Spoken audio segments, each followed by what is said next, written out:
En cadascun d'aquests programes vos presentarem una organització o una associació per tal que conegueu i reconegueu la seva tasca.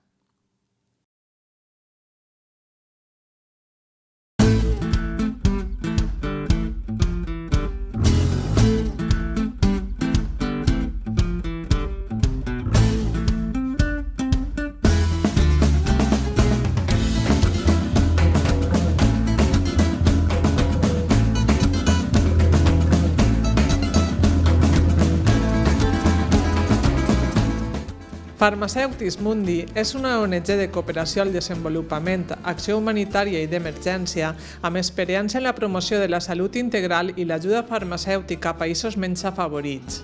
Encara que va començar a treballar el 1991 a València com a associació solidària amb diferent nom i àmbit d'actuació, el 2 de juliol de 1993 es va constituir com a ONGD, amb seu social a València.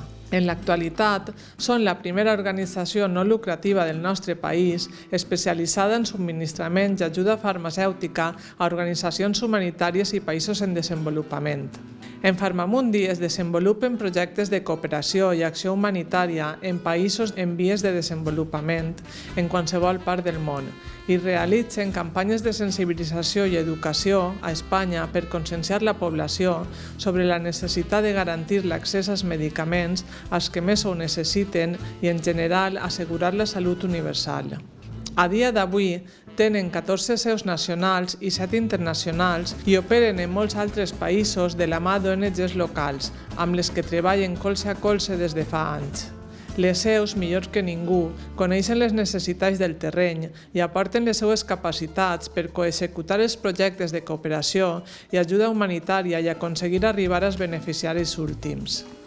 Farmamundi celebra el seu 25 aniversari a 2018, donant protagonisme als 16 milions de persones que han rebut atenció sanitària a 70 països i que han millorat la seva qualitat de vida gràcies a la realització de 388 projectes de cooperació al desenvolupament i el subministrament de 2.340 tones de medicament i material sanitari a 6.723 enviaments. Podeu trobar-los a la web www.farmamundi.org des d'on podeu seguir-los a les xarxes socials i donar una ullada als vídeos del seu canal de YouTube. Precisament a YouTube podeu trobar el seu documental Temps de Good. Aquest audiovisual ha obtingut nombrosos premis i mencions a festivals i mostres internacionals. Mostra la lluita de les dones congoleses pel dret a la salut a la República Democràtica del Congo. Seguidament vos l'oferim en primícia a la televisió.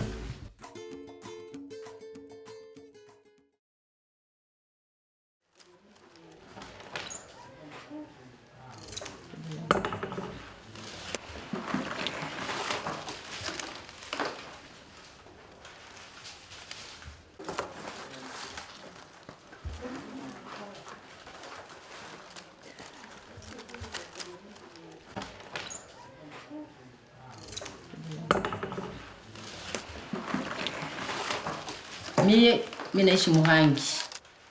Kisha tukwenda kushamba na bwanangu. Joto wakuta wale babandi. Wakanje wa bwana. Kwa wakisho wa bwana wakaniviole ba mingi sikujua kama ni bangapi nikazimia basi. Nikakuwa manake ovyo ovyo. Saba ni baniangaliaka wale babandi na basha niachana magonjwa yote. Maki mnakuwa violete na mimi nakuwa na ukimwi.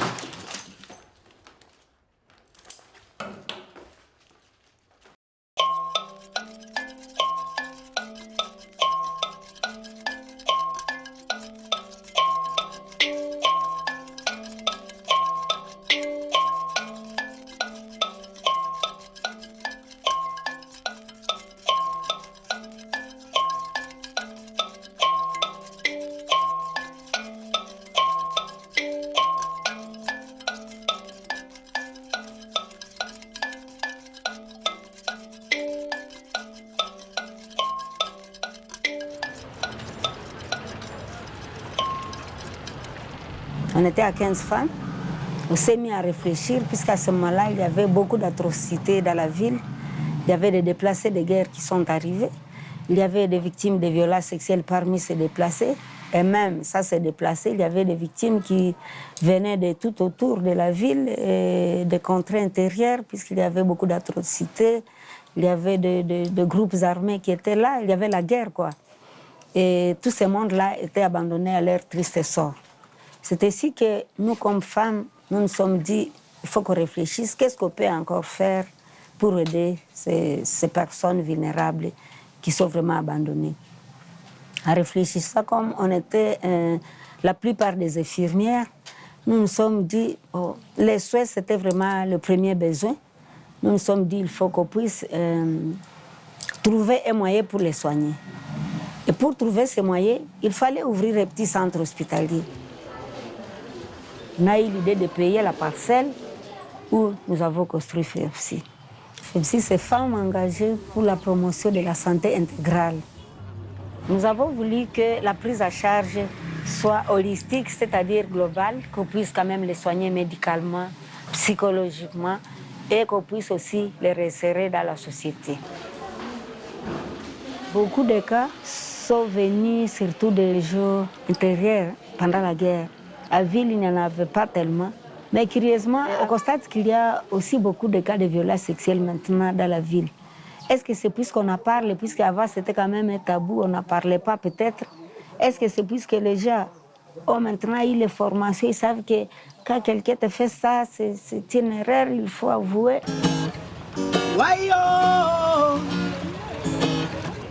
Femme, femme, source de vie. Femme, femme, source de vie. Qui viole une femme, son âme dans le flamme. Qui viole une femme, jette son âme dans la flamme.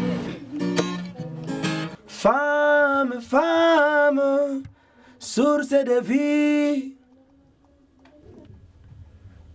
Femme, femme, source de vie. Les gens pensent que c'est comme ça. Et parler à une femme que vous êtes l'égal de l'homme, elle ne comprend pas non plus. Parce que elle a été née dans une communauté où les normes donnent la supériorité du sexe masculin. Parce que dans notre culture, on dit que les pères, c'est les chefs de la famille. Et la femme est là pour attendre tout du chef. Alors quand vous allez attendre tout du chef, le chef un jour, il sera fatigué. Quand il est fatigué, il ne donne rien. Alors vous demeurez aussi dans une vulnérabilité à cause de notre manque d'éducation ou bien d'information. Sous l'influence de l'éducation reçue. C'est cette éducation qui modèle cette femme qu'on veut en société ici et cet homme qu'on veut en société ici. Donc l'éducation sont tout à fait différentes. Par exemple, chez la femme-fille, dès qu'elle commence à grandir, on l'implique directement dans ces petits travaux familiaux que la maman fait. On l'initie. Quand vous grandissez comme garçon, vous dites qu'il ne faut pas vous laisser négliger, il faut montrer que vous êtes capable, vous êtes fort. Même s'il faut vous battre, il faut être en mesure de vous battre. Il ne faudrait pas qu'on vous gagne, parce qu'il y a même des parents qui disent aux enfants, au lieu qu'on me dise que vous avez été blessé, il faut que ce soit vous qui blessez l'autre. Comme ça que je comprenne que j'ai un garçon et qui sera un homme qui sera en mesure de protéger sa famille, qui sera en mesure de protéger même toute la famille. 4 appelle 5, 5 appelle 6, 6 appelle 7, 7 appelle 8, 8 appelle 9, 9 appelle 0, 1 appelle 1, 1 appelle 2, 2 appelle 3, 3 appelle 4, 4 appelle 5, 5 appelle 6, 6 appelle 7, 7 appelle 8, 8 appelle 9, 9 appelle 10, moqué, moqué, moqué, moqué.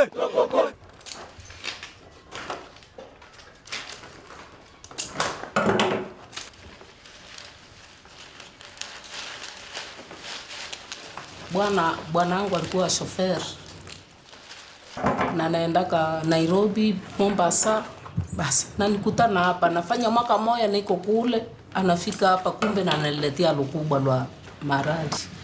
Akafika kiungo cha kuniambia kama anagonjwa, akanificha. Basi akafika kiungo cha kukufa, na tuko na njoo banganga wakaambia mtoto wangu baseme ule babako anakufa na magonjwa, bakaambia na jamaa wote wakanificha, kisha na mimi magonjwa ikanipata, nikapata malaria mgongo hapa Muremba. Njoo wakasema ulikufaka zamani. Baseme basi kwa naendelea upate dawa kama unataka maisha yako ipime upate dawa.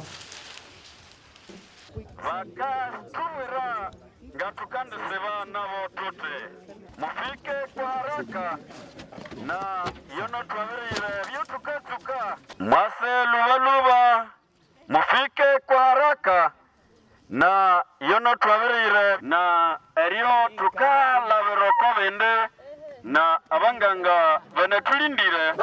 Le dépistage mobile consiste à descendre au terrain pour aller dépister la communauté au niveau de la base. Cette activité a une importance capitale parce que la population n'a pas cet accès d'aller nous trouver jusqu'au CHFEPSI pour le dépistage, parce que la distance est trop longue.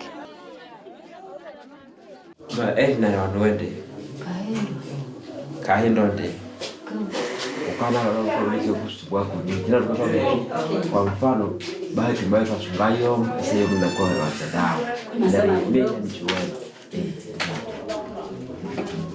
il y a toujours plus de femmes que les hommes qui viennent à cette activité de la clinique mobile. Et quand on donne les résultats aux femmes, les femmes décident mieux d'appeler les maris pour donner les résultats ensemble et que les maris aussi soient aussi mobilisés pour venir se faire dépister pour voir les résultats maintenant en couple.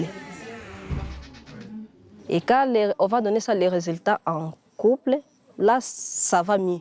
Mais pour les cas des hommes qui sont sortis positifs, là c'est catastrophe parce qu'il va à la maison et il se taise. Il n'y a pas de réaction. Il y en a qui après s'être rendu compte de l'état sérologique, qui sont malades, qui prennent les médicaments à l'issue de leurs épouses. Il y a des médicaments qui nous viennent par exemple de l'Ouganda ici, des médicaments qui essaient de réconforter, renforcer la santé, ils grossissent tout en étant malades. Il y en a qui prennent ces médicaments-là sans se former leurs épouses. Sans se former leurs épouses. Ouais, parce que c'est justement cet esprit-là de dire, bon, si je dis à l'épouse que je suis déjà malade, alors c'est un état de faiblesse, il risque de me négliger. Il faut beaucoup insister sur les relations hommes-femmes dans la vie sociale. Là où, dans cette relation homme-femme, il y a trop de violations et trop de discriminations. Donc les rapports ne sont pas équitables. Aujourd'hui, la femme n'a pas une décision même sur sa maternité. Elle est là pour faire les relations sexuelles, qu'il y ait enfant ou pas, elle ne planifie pas seule.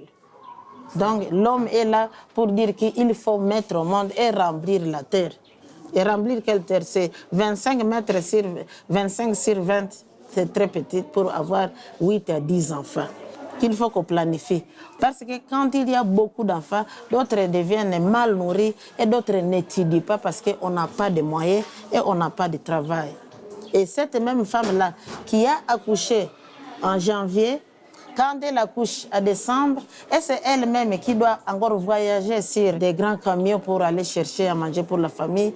Et sa vie devient vraiment à risque. Prévenir, c'est mieux que guérir. Tunasikia kile kukinga ni kuzuri kuliko kutiba. Sasa kwa ile kukinga tunasema kukinga mtoto asije akaambukizwa na ukimwi. Je mtu atasema hapa tena alibeba kuleva Roho Mtakatifu, hapana. Mtu naye tuna alidobie. Donc après une relation sexuelle non protégée, on peut être aussi contaminé et contaminer aussi son enfant. Raison pour laquelle notre thème du jour, c'est femmes enceintes face à la contamination du VIH-Sida. Il y a une différence pour l'accès aux médicaments, pour l'accès aux soins. Et la femme a toujours été une personne qui a qui fréquentent plus les services médicaux, les services sanitaires par rapport à l'homme. En consultant comme ça les services médicaux, la femme et la femme, ils ne doivent aller consulter les services médicaux sur autorisation encore de l'homme. Elle va toujours demander si c'est 500 francs ou 1000 francs congolais pour aller se faire consulter. D'où il y a toujours blocage. Toutes les activités non productives du revenu financier, c'est du côté féminin. Tandis que les autres activités de production pour amener les ressources, pour amener les biens dans les ménages, dans la communauté, ce sont des activités spécifiques au sexe masculin. Et les femmes vont rester très très pauvres. Et alors très occupées. Les statistiques internationales prouvent que la femme fait 70% des heures travaillées au monde, ne bénéficie que de 10% du revenu des activités et ne profite que le 1% des richesses de ce pays. Pour nous, les pays du tiers-monde, je pense que c'est 0,0.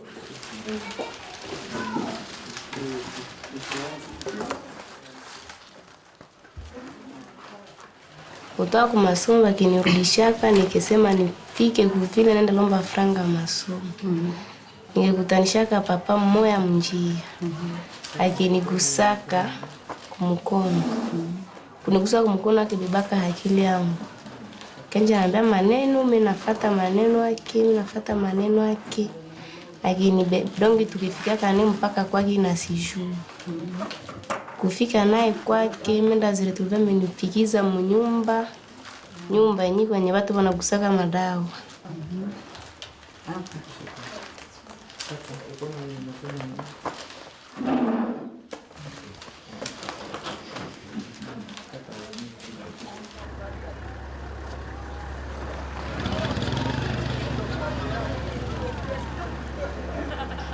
Nous avons des difficultés de pouvoir soutenir les victimes parce que les médias ne soutiennent pas vraiment la lutte pour la promotion ou le respect des droits des femmes. Les journalistes ne peuvent jamais suivre, ne peuvent jamais organiser des couvertures médiatiques, des procès par exemple des victimes de violences sexuelles parce que ça ne donne pas de l'argent. Nous utilisons les chaînes de radio parce que c'est un moyen de communication qui est le plus utilisé ici. Au moins, chaque ménage a un petit poste de radio pour suivre les différentes informations, communiqués et émissions. Et nous allons à la radio, non pas seulement avec l'équipe de sensibilisation de FEPSI, mais nous y travaillons directement avec certains journalistes qui sont attachés au sein des chaînes de radio. Et aussi, nous y allons de temps en temps avec des personnes vivant avec le VIH/SIDA ou des victimes de violences sexuelles pour témoigner. L'autorité urbaine de Butembo vient d'être alertée officiellement des dangers que représente actuellement le pont Kisalala sur l'axe routier Butembo-Beni. L'Office des routes plaide pour des solutions urgentes avant que la circulation ne soit bloquée complètement sur ces tronçons routiers. Ok, fidèles auditeurs et auditrices, vous êtes les bienvenus à notre émission Parlons-en sans tabou. Quant à ce qui concerne notre thème d'aujourd'hui, nous allons parler des motifs qui empêchent les victimes de dénoncer surtout les violences sexuelles. Il y a des gens qui se cachent. Il y a des motifs qui empêchent les victimes de dénoncer les violences sexuelles. Il y a la crainte de la stigmatisation dirigée par la famille, les proches et les conjoints. Surtout pour les femmes mariées. Les femmes ont peur de dénoncer devant leur mari pour craindre d'être répudiées. On peut nous ajouter d'autres motifs? Oui, il y a d'autres motifs, comme la victime n'a personne à qui demander support dans son entourage. En tout cas, les victimes ne connaissent pas où aller. Il y a aussi le manque de personnes pour faire le travail de ménage, garder les enfants. Une femme qui est encore surchargée, maintenant qui est encore violée, se demande qui va garder mes enfants quand j'irai recevoir les soins. Avant de continuer, je pense que nous allons aussi donner une parole à la secrétaire exécutive, Maman Marie-Dolorose. Ok, merci Maman Joséphine. Je n'ai pas ajouté, c'était juste demander à Mr. Paul qui est avec nous et quel était vraiment le motif de sa collaboration avec FEPSI. Je suis un artiste engagé, je chante des chansons au travail à caractère humanitaire. Et puis, Les motifs, c'est le seul, seulement je dois contribuer aussi au changement positif de ce qui se passe chez nous. Vous savez très bien que les femmes ont connu beaucoup de problèmes de viol. Et moi, en tant qu'artiste engagé, je me suis dit que je dois aussi contribuer à travers une chanson qui est intitulée « Droit des femmes et droit à la santé ». Why yo yo yo yo, why yo. Femme, femme, source de vie. Femme, femme, source de vie. Femme, femme, marche avec l'homme. Les femmes ont été toujours déconsidérées. Il faut que la société les appuie et les promotions pour qu'elles puissent prendre partie des procès, des prises de décision, des procès publics comme en vie politique. Les femmes ne sont pas inférieures, elles sont vulnérables. Il ne faut pas confondre la vulnérabilité avec la faiblesse. Oh là là.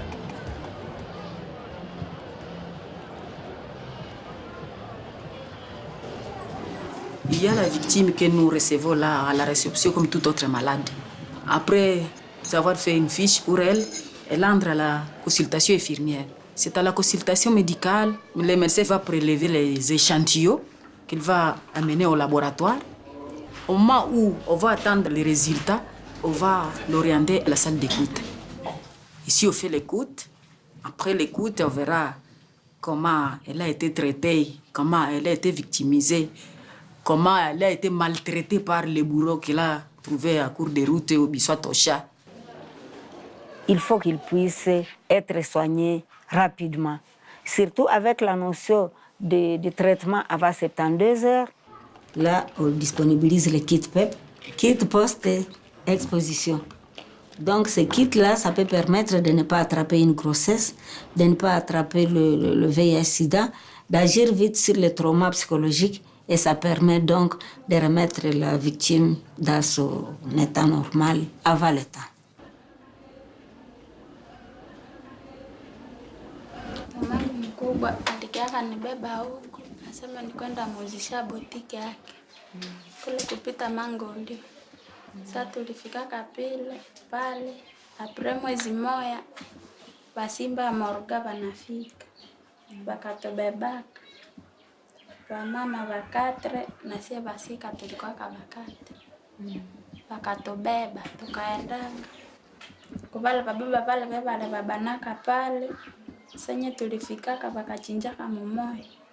Sasa balichinjaka mumoya bakatukulishaka roho yake na haivi tukaekula tu tulikuwa naishi tu kule tu hivi hivi.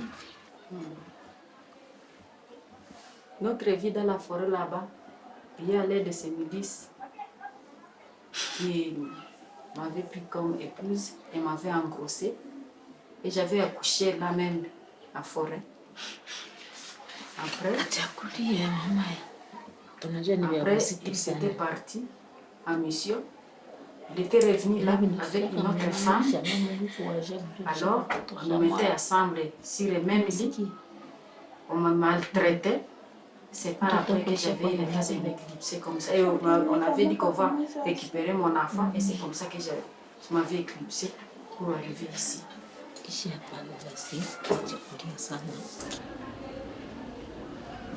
Kulifanya kule mwaka 3. Elle a fait la 3 ans. Pale nibebaka ku 2012. Elle a fait un morte en 2012. Quand on n'a pas la santé mentale, on ne peut pas avoir aussi la bonne santé physique. C'est sur base de ces principes que nous tenons beaucoup à soigner les victimes.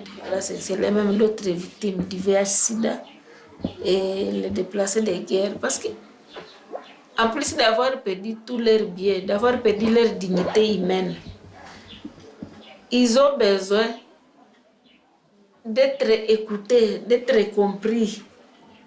souvent, c'est tellement dramatique que même avant la formation, nous, on se surprenait en train de pleurer aussi, même avant la victime. Mais aujourd'hui aussi, nous avons été aussi vaccinés. Ça ne signifie pas que nous n'entrons pas dans leur cœur, dans leur souffrance. Nous souffrons avec elles. Mais nous avons acquis cette force. Parce que quand elle vient à nous, elle croit en nous. Elle espère que nous allons lui transmettre de notre force. Mais alors, quand elle nous trouve affaiblis psychologiquement, quand nous pleurons, ça la décourage. Même quand on a envie de pleurer, on s'efforce de ne pas pleurer pour qu'elle sente qu'elle est devant quelqu'un qui va l'aider moralement, psychologiquement. La personne qui a peur de son avenir, après l'agression, elle trouve qu'il serait mieux de mourir que de continuer à vivre. Surtout qu'elle se trouve dans l'état de choc émotionnel qui s'explique par le fait qu'elle est vraiment stigmatisée dans sa société. Je peux avoir la grossesse, soit je peux avoir du VIH, soit je serai stigmatisé par mon entourage. Et est-ce qu'à l'école, je ne serai pas doigté par mes collègues de classe? Donc, elle ne sait plus quel sera son avenir après post-agression. Ah, il faut lui montrer que ce n'est pas de sa faute. Elle n'a aucune faute. Elle n'a aucune faute. Ce n'est pas un péché. Puisqu'il y a ceux qui disent non, comment je vais me mettre devant le prêtre pour me confesser? Dit non, ce n'est pas question de se confesser. Ce n'est pas un péché. Le péché revient au bourreau là. Parce qu'ici, la population est très pratiquante. Oui. Soit catholique, soit protestante, soit musulmane. Alors, quand elle a eu des relations sexuelles non autorisées, elle se culpabilise, elle pense qu'elle a péché. Oui.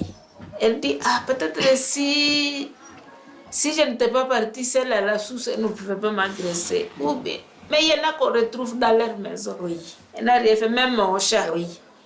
Qu'est-ce qu'elle a fait? Même à la source, il n'y a pas de mal. On va puiser de l'eau à la source. Cette femme-là est estimée par rapport à l'endurance.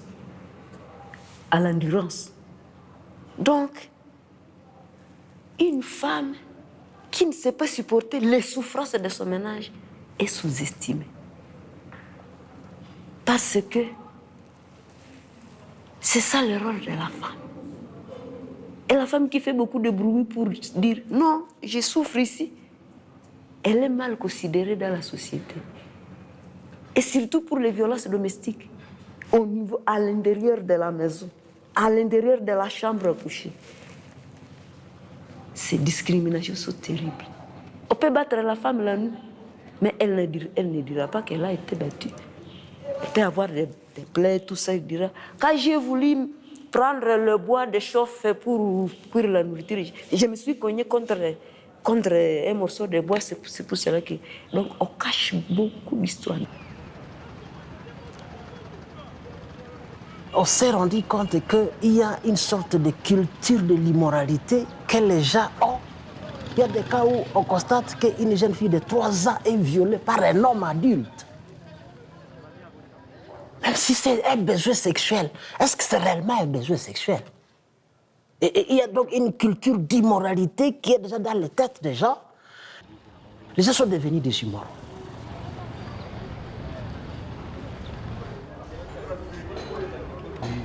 Il y a une loi qui est très très dure, qui condamne les violeurs. Tout le système judiciaire est vraiment activé contre les auteurs de ces violences sexuelles. Tout le système est vraiment très activé. Alors, nous sommes impliqués, nous tous, pour que nous puissions combattre ces fléaux qui ne nous rendent pas dignes, qui ne rendent pas notre République digne. À un moment, certaines langues avaient même dit que c'est la République démocratique du Congo qui est la capitale des violences sexuelles. Alors, bon, on ne devait pas quand même continuer à être qualifié comme ça. Tout le monde n'est pas d'accord avec ce qui s'est fait par rapport à nos femmes et à nos fillettes. Très peu de cas arrivent au jugement final, c'est vraiment très peu. Donc il y a un blocage, il y a une impunité vraiment notoire qui se fait sentir. vraiment on a de grands problèmes. Puisqu'il arrive des moments où on continue à suivre le dossier, mais à un moment où on vous dit que le bourreau n'est plus là. À quel niveau il y a eu cette corruption-là? Bon, on ne sait pas. Nous faisons de notre mieux pour sensibiliser la population et nous nous attendons au changement de comportement vis-à-vis dans la société, que les gens comprennent que violer n'est pas bon, c'est une infraction et que quelqu'un qui peut faire ça peut se retrouver en prison et être condamné. Et que quand il y a des actes qui sont impunis au sein de la justice, ça fait que notre travail ne puisse pas évoluer et continuer. C'est ce qui nous fait vraiment du mal.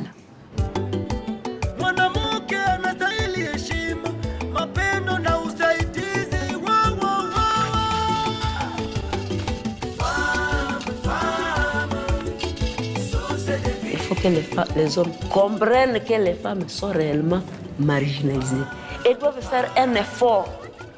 Ils doivent faire un effort pour le changement de mentalité à l'égard des femmes et le genre de comportement envers les femmes. Personnellement, je grandissais tout en négligeant la femme. Dans ma tête, je savais aussi que la femme est inférieure par rapport à l'homme. Et avec les petites recherches qu'on menait, nous nous sommes rendus compte et nous avons été convaincus qu'il y a une égalité entre l'homme et la femme. On ne peut pas vraiment espérer se développer si on n'implique pas et l'homme et la femme dans la recherche de ce développement au même pied d'égalité.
Nous sommes là parce qu'à la maison, nous avons souvent les problèmes de discrimination, de stigmatisation.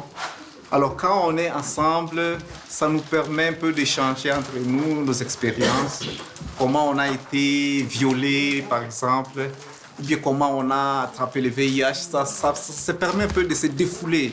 Alors quand nous venons ici, on apprend des petits métiers pour nous permettre un peu de la survie et la scolarisation de nos enfants et beaucoup de besoins de la vie courante quoi. Kisha sasa tokea pale mvyali kufaka mbele nanja mzaifu anakuwa mregevu. Sasa kisha mwisho mbele akishakuwa sasa mzaifu sana akigonjwa. Kisha pale iko pale tu na kuona mbele anakuwa ananiangalia. Sasa wewe usiogope tu, wale wadada kwa watakuchunga basi kwako basi wasikuwa na ku kwa pale akekata roho akeniongoza na nashindana ku FEPSI kisha wakenidirije ku FEPSI. Sasa ndio nilipeleka pale ku FEPSI na kingali msemudike. Kisha tu kwa pale niko napata dawa viko na tusuivre bien tuko naendelea na kikundi tukiaikuwa mkikundi chimoya, kisha mkikundi mkifika garso moya naye nani mambre ase ananipenda, nise kweli asemia sijui sitaweza sema pana, nimekuambia onde jifunza. Nise sawa, ndangalie tunakwenda tu kurenew inakuwa tu un jour promesse inakia kwa réaliser, inakia kwa tenir, tukevivre tu ensemble. Kisha nikebeba mimba, nilikuwa pata dawa, kisha tu wanganga nilikuwa kapata dawa kufepsi, tuko na nifata bien, kuna nisivre na dawa bien, niko fata tu dawa kawaida na maexame zote za vipimo za CPN zote nazifata. Na kukunya na dawa, nako nakunya na dawa, nako nabeba dawa yangu na ya mbaba, sivyo tunakuwa na kunywa. Sasa tufikaka sasa mstade kama mwisho, wakistope danya nilikuwa kana kunya, wanaistope ile. Sasa nifikaka wakati ya kuzala, nikezala, nilizala kabia na mtoto njoo iko bien.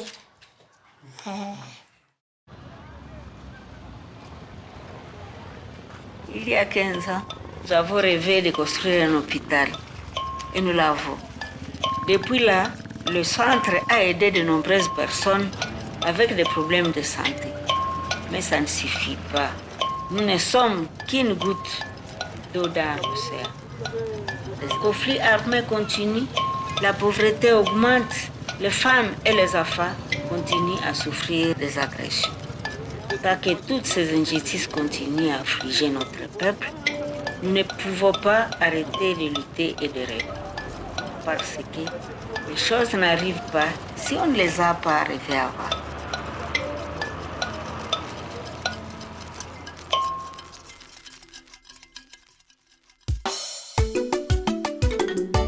Studio Glory, Producer Job, Mr. Boa, ensemble avec les femmes.